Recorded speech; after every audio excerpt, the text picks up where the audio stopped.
Biduan cantik otaki perampokan di Sumatera Selatan kini ditinggal kekasih kabur. Seorang biduan bernama Linca, 22 tahun, menjadi otak aksi perampokan di wilayah Kabupaten Empat Lawang. Ketika beraksi merampok pria yang ia kenal, Linca mengajak kekasihnya bersama 3 rekannya yang lain. Kini Linca sudah ditangkap, sementara kekasihnya masih menjadi buronan polisi. Kasat Reskrim Polres Empat Lawang, AKP M. Tohirin mengatakan, setelah bertemu di kafe, pelaku dan korban sepakat untuk bertukar nomor telepon. Setelah menjalin komunikasi via telepon, Linca dan korban kembali sepakat bertemu di Hotel Musiraya Tebing Tinggi, Kabupaten Empat Lawang pada Selasa, 4 April 2023. Usai bertemu di hotel, Linca pergi mengajak korban ke Desa Bayau, Kecamatan Pendopo, Kabupaten Empat Lawang untuk menemui temannya.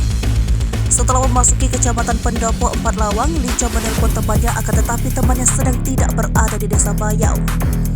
Linca lalu mengajak korban kembali ke Kecamatan Tebing Tinggi. Setibanya di Desa Gunung Meraksa Baru, Kecamatan Pendopo, mobil yang mereka kendarai pecahpan. Tak lama mobil yang dikendarai oleh mereka diberhentikan oleh kendaraan lain.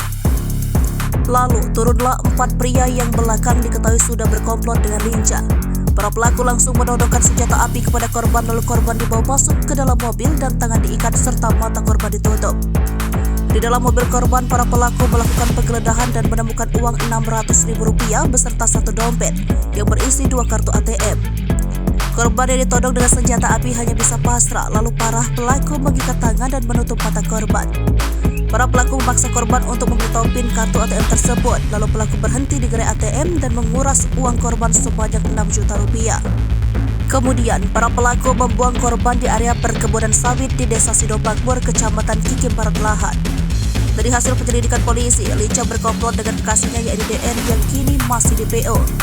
Kemudian, DN juga mengajak 3 rekannya yakni Santri, DY yang masih DPO, dan GB juga masih DPO.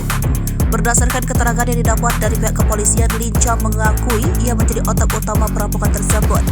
Selain itu, polisi juga menyita disita barang bukti berupa mobil merek Toyota Yaris, selimut, dan lakban. Korban diketahui tercatat sebagai warga Lampung. Ia dan Linca baru kenal 10 hari.